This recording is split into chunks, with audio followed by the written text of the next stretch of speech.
Right. ఇక ఎక్కడెక్కడ అని వెతుకుతా ఉన్న కొడాలి నాని గారు నిన్న సాయంత్రం గచ్చిబౌలిలోని సంధ్యా కన్వెన్షన్ హాల్లో ఒక వివాహ కార్యక్రమానికి అటెండ్ అయ్యారు. వైఎస్ఆర్ కాంగ్రెస్ పార్టీ నేత, మాజీ మంత్రి, గుడివాడ మాజీ ఎమ్మెల్యే కొడాలి నాని. అయితే నిన్న ఆంధ్రప్రదేశ్ పోలీసులు ఆయనకి లుక్అవుట్ నోటీసులు జారీ చేశారు. కొడాలి నాని గారు ఎక్కడికి వెళ్ళటానికి లేకుండా ఈయన మీద ఓడరేవులకి అంటే నౌకాశ్రయాలకి, విమానాశ్రయాలకు కూడా లుక్అవుట్ నోటీసులు పంపారు కృష్ణా జిల్లా పోలీసులు. అంటే ఈయన ఎక్కడికి ఇంకా వెళ్ళటానికి లేదు, కొడాలి నాని గారు దేశం విడిచి వెళ్ళటానికి లేదు అంటే ఆయన అరెస్టు ఖాయం అవ్వబోతోంది. ఆయన మీద ఇప్పటికే పలు సెక్షన్ల కింద ఆంధ్రప్రదేశ్లో కేసులు నమోదయ్యాయి. సో కాబట్టి ఆయన అరెస్ట్ చేయటం అయితే ఖాయం. సో ఈ తరుణంలో ఆయన ఎక్కడికన్నా వెళ్తారేమో అని చెప్పేసి తెలుగుదేశం పార్టీలోని కొంతమంది నేతలు ఆంధ్రప్రదేశ్ రాష్ట్ర డీజీపీ గారికి ఫిర్యాదు చేశారు. సో వారు ఫిర్యాదు చేయన వెంటనే డీజీపీ గారు లుక్అవుట్ నోటీసుల కోసం ఒక సర్క్యులర్ కూడా జారీ చేశారు. సో ఉమ్మడి కృష్ణా జిల్లా పోలీసులు కొడాలి నాని గారి మీద లుక్అవుట్ నోటీసులు జారీ చేశారు అన్ని విమానాశ్రయాలకి. అంటే ఇంక ఈయన ఎక్కడికి వెళ్ళడానికి లేదు, దేశం విడిచి వెళ్ళే అవకాశం లేదు. ఓడరేవుల్లో అంటే షిప్పుల ద్వారా దేశం దాటే అవకాశం కూడా లేదు. అంటే ఈయన మీద ఎంత కాన్సన్ట్రేషన్ ఉందో అందరూ అర్థం చేసుకోవచ్చు. ఆంధ్రప్రదేశ్లోని కూటమి ప్రభుత్వం, ప్రత్యేకించి ప్రభుత్వం కానీ పోలీసులు కానీ. కారణం ఏంటంటే గత 5 ఏళ్ల కాలంలో కొడాలి నాని గారు ఇష్టానుసారంగా బూతులు మాట్లాడారు చంద్రబాబు నాయుడు గారిని, ఆయన కుమారుడు నారా లోకేష్ గారిని. సో కాబట్టి ఖచ్చితంగా ఈయన అరెస్ట్ చేయాలన్న టార్గెట్తో కూటమి ప్రభుత్వం ఉంది. అంటే వాళ్ళు రీజన్స్ వాళ్ళకు ఉన్నాయి. అంటే డైరెక్ట్గా చంద్రబాబు గారిని తిట్టారు, లోకేష్ గారిని తిట్టారనే ఎఫ్ఐఆర్ ఉండదు ఈయన మీద.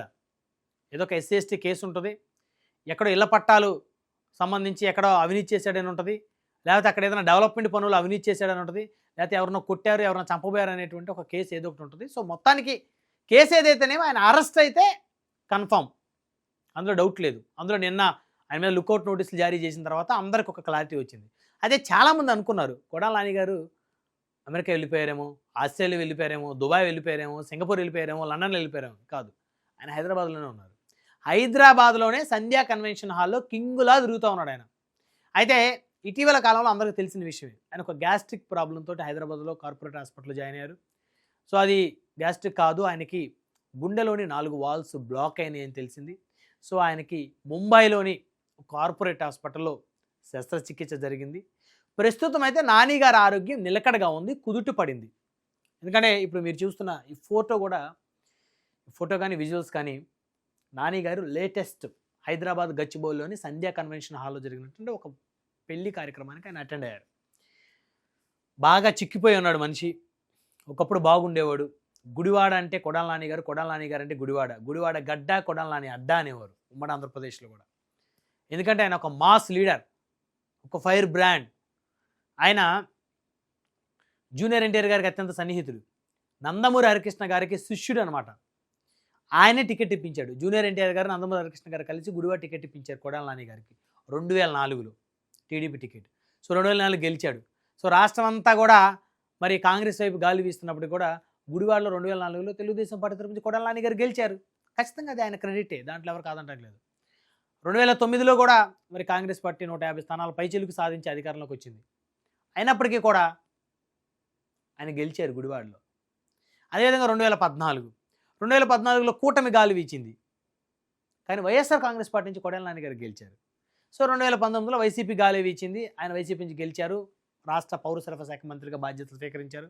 కాకపోతే ఆయన చేసిన తప్పేంటంటే చంద్రబాబు నాయుడు గారిని, లోకేష్ గారిని తిట్టడమే ఒక ఉద్యమంలో పెట్టుకున్నాడు. ఆయన రోజు 3 షిఫ్ట్లు వేసుకునేవాడు, ఉదయం, మధ్యాహ్నం, సాయంత్రం 3 షిఫ్ట్లు చంద్రబాబు గారిని, లోకేష్ గారిని. పప్పు నాయుడు, తుప్పు నాయుడు, ఖర్జూరు నాయుడు, వాడు వీడు, ఆ నా కొడుకు, ఈ నా కొడుకు, ఇంకా బూతులు ఉంటాయి. అవి మనం చెప్పలేమనుకోండి. ఆల్రెడీ మన 99 ప్రేక్షకులు కూడా తెలుసు ఆయన బూతులు ఎలా ఉంటాయో, ఎందుకంటే ప్రెస్ మీట్లు వినే ఉంటారు కాబట్టి నేను ప్రత్యేకించి చెప్పాల్సిన అవసరం లేదు. అయితే అది ఆయన చేసిన తప్పు. ఆయన మంచి నాయకుడే, ప్రజల్లో గుర్తింపు ఉంది. ప్రజల్లో గుర్తింపు లేకపోతే 4 సార్లు ప్రజలు గెలిపించరు. అయితే మన కూటమి వేవ్లో చిత్తుగా ఓడిపోయారు. ఒక ఎన్ఆర్ఐ చేతుల మీద ఓడిపోయారు ఆయన. ఎలాంటి రాజకీయ అనుభవం లేని ఒక ఎన్ఆర్ఐ వెనుగండ్ల రాము గారి చేతుల్లో చిత్తుగా ఓడిపోయారు. కారణం ఆయన నోటి దూల పరుష పదజాలం. సో ఇప్పుడు ఆయన్ని కూటమి ప్రభుత్వం అరెస్ట్ చేయడానికైతే వెనకడిగేసే పరిస్థితి లేదని అర్థమవుతుంది. తొందరలోనే మరొక వారం రోజుల్లోనే కొడాలి నాని గారు అరెస్ట్ అవ్వచ్చు. ఈ రోజు అవ్వచ్చు, రేపు అవ్వచ్చు, ఎల్లుండి అవ్వచ్చు. కానీ వారం రోజుల్లోపే కొడాలి నాని గారు అరెస్ట్ అవుతారు. దానికి ఒక ఇండికేషన్గా లుకౌట్ నోటీసులు జారీ చేయటం. సో మరి ఏమైందో ఏమో కానీ లుకౌట్ నోటీసులు జారీ చేసిన తర్వాత ఆయన అయితే ఇంట్లో నుంచి బయటికి రాకూడదు. కానీ ఆయన ఒక ఫంక్షన్కి అటెండ్ అయ్యాడు.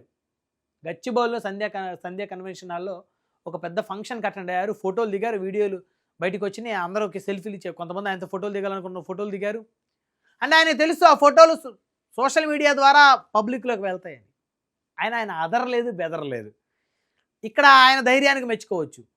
అంటే ఆయనకి గుండె సంబంధిత ఇబ్బంది వచ్చి శస్త్రచికిత్స జరిగినప్పటికి కూడా ఆ గుండె అదరలా, ఆ గుండె బెదరలా ఆయన మీద లుకౌట్ నోటీసులు జారీ చేసినప్పటికి కూడా.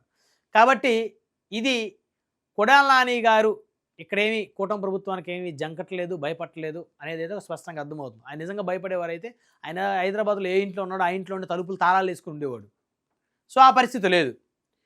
ఆయన స్వేచ్ఛగా ఫంక్షన్స్కి అటెండ్ అవుతున్నాడు. కాకపోతే ఆంధ్రప్రదేశ్ రావట్లేదు. ఆంధ్రప్రదేశ్ వస్తే అరెస్ట్ చేస్తారేమో అనేది. ఎందుకంటే అరెస్ట్ చేస్తారనేది ఒకటి, ఆయన మీద దాడులు కూడా జరిగే ప్రమాదం ఉంది. ఎందుకంటే ఆల్రెడీ ఎన్నికల తర్వాత కొంతమంది చోటా మోటా టీడీపీ నేతలు ఆయన ఇంటి మీద దాడులు చేశారు. సో అది కూడా అందరూ చూశారు. సో కాబట్టి అసలు ఆరోగ్యం బాగాలేదు, మళ్ళీ అక్కడికి వస్తే ఈ దాడులు, ఈ నేపథ్యం ఇబ్బంది కాబట్టి ఆయన రాలేదు. ఒకవేళ ఇక్కడే ఉంటే, తెలంగాణలో ఉంటే ఒక ప్రోటోకాల్ ప్రకారమే ఆయన పోలీసులు అరెస్ట్ చేసి తీసుకెళ్తారు కాబట్టి, సో ఆయనకి భౌతికంగా ఆయన మీద ఎవరు దాడి చేసే పరిస్థితి ఉండదు కాబట్టి ఆయన రాలేదు. కానీ ఇక్కడ ఒక్కటే కూటమి ప్రభుత్వం గుర్తుపెట్టుకోవాలి, ఆయన ప్రస్తుతం ఆరోగ్యం బాగలేని మనిషి. ఆయన గుండె సంబంధిత వ్యాధితో బాధపడుతున్నారు. ఆల్రెడీ 4 వాల్స్ బ్లాక్ అయితే శస్త్రచికిత్స చేశారు. సో అంతకుముందులాగా నార్మల్ మనిషి కాదు ఆయన. కాస్త ఇబ్బంది ఫేస్ చేస్తున్నారు ఆరోగ్యపరంగా.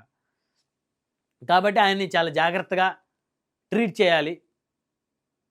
సో గతంలో ఆయన మాట్లాడినప్పటికీ కూడా అవన్నీ మర్చిపోయి, నిజంగా ఆయన ఏమైనా తప్పులు చేసి ఉంటే చట్టం తన పని తాను చేసుకోకపోతే ఎవరికి ఇబ్బంది ఉండదు. కానీ ఆయన్ని ఇబ్బంది పెట్టి ఆయనకి ఏదైనా జరగరానిది జరిగితే అది కూటమి ప్రభుత్వం మీద నెగిటివ్ ఇంపాక్ట్ పడే ప్రమాదం ఉంది. ఆల్రెడీ అక్కడ వల్లభనేని వంశీ గారు నరకయాతన పడతామన్నాడు. ప్రతిరోజు మీడియాలో, సోషల్ మీడియాలో చూస్తున్నాం. ఆయన రోజు నిమిషానికి 10 సార్లు దగ్గటం, వాంతులు చేసుకున్నారు పోలీస్ స్టేషన్లోనే. ఆయన ఆరోగ్యం బాగా పూర్తిగా డల్ అయిపోయింది. ఈయన ఆరోగ్యం కూడా డల్ అయిపోయింది. మరి ఇలా పరిస్థితి ఎలా ఉంటుందో చూడాలి. సో మొత్తానికి నాని గారు మాత్రం హైదరాబాద్లోనే ఉన్నారు, స్వేచ్ఛగా ఉన్నారు, ధైర్యంగా ఉన్నారు. సో మరి ఆంధ్రప్రదేశ్ పోలీసులు మరి లుకౌట్ నోటీసులు ఎందుకు జారీ చేశారో ఇప్పటికి కూడా ఎవరికి అర్థంగానే అంతుపట్టిన ప్రశ్న. ఎందుకంటే ముందు ఆయన అరెస్ట్ చేయబోతున్నాను ఇండికేషన్ ఇవ్వటం కోసం జారీ చేశారా, లేకపోతే నిజంగానే ఆయన దేశం విడిచి వెళ్ళిపోయాడేమో అని చెప్పి జారీ చేశారా, లేకపోతే వెళ్ళిపోతాడనేటువంటి ఒక ముందస్తు జాగ్రత్తతో జారీ చేశారనేది తెలియదు. కానీ మొత్తానికి కొడాలి నాని గారు అయితే హైదరాబాద్లోనే ఉన్నారు, ప్రశాంతంగా ఉన్నారు, ధైర్యంగా ఉన్నారు. కాస్త ఆరోగ్యం అయితే కుదురుపడుతుంది.